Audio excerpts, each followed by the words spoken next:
This Republican Texas candidate for senator, I believe, man. She's a former teacher. Her name is Shelley Luther. And she's campaigning on this one goal. That's to bring back some bullying for trans kids. Let's watch her talk about that.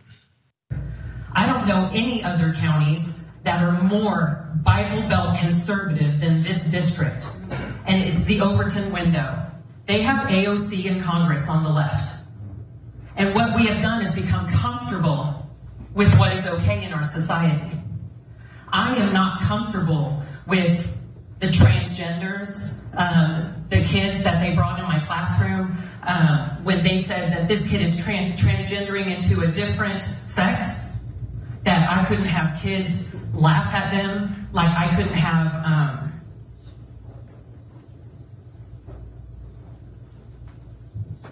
like other kids got in trouble for having transgender kids in my class. That's why I vote for school choice. And my opponent is completely against school choice. Thank you.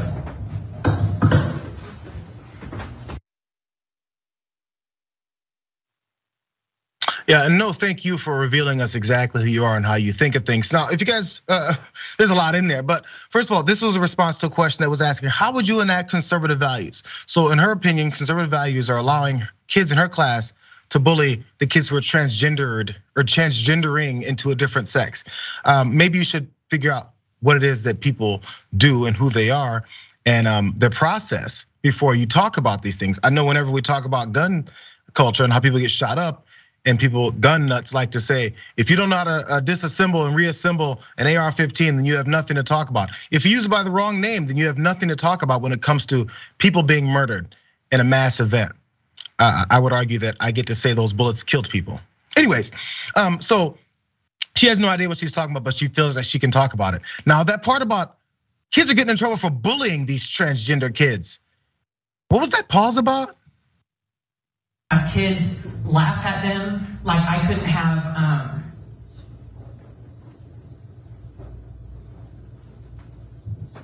like other kids got in trouble for having transgender kids in my class.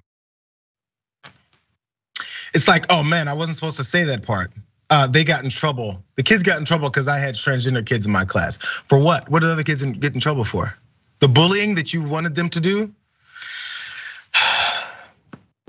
David, they're saying the quiet parts out loud, and honestly, she probably didn't have to pause like that to try and reset because the crowd, if she just waited long enough, they probably would have gone wild. That's what we've been seeing. Yeah, I mean, the one thing that I took away from this video, which I thought was pretty interesting, is that it didn't sound like she got any applause there. So maybe the audience was also a little bit stunned. And I'd like to think that Texas is progressing far enough that even people who are conservatives will recognize, okay, I may not like transgender stuff, but there's no reason to bully somebody. There's no reason to make a situation worse. So hopefully this will hang over her politically. I mean, the other thing about it is some people would suggest that when it comes to people who are so hateful, it's a certain amount of a projection of their own sort of ego. And so I don't know, maybe this particular woman has some transgender interest herself and wants to transition. And there's nothing wrong with that. We should celebrate that. There's no reason to bully her if she wants to be a man, that's fine. But there's the thing, anything else that they do, a lot of times, I'm sure this woman is one of those folks, and they get pushback, they call it bullying and being canceled. How dare you come for me like this? But children who are experiencing themselves, and probably, maybe not many of them even talking about who they really are because they're afraid of people like her, they apparently, bullying is some way to end this. If you think all these folks are acting like they're trans, then will bullying fix it? Just trying to figure out where they think everything will be fixed, or if they just blatantly and emptily just hate people. That's just how they go about things. So by the way, this isn't the first problem she's got into, because I want to read this last quote from her. She was talking about Chinese nationals here, you guys. Because she got some pushback for this when she said, we should not allow Chinese nationals into our colleges where they can obtain classified information, steal technology, and essentially learn how to defeat the United States. Okay. So we know who this lady is, and she's running for the House of Representatives. I apologize for that, Senate earlier. She's running for House. And she has these types of thoughts about bullying transgender kids and also these Chinese nationals. Because if they're Chinese, they're gonna come and steal your information because Chinese folks are spies. Jesus, man.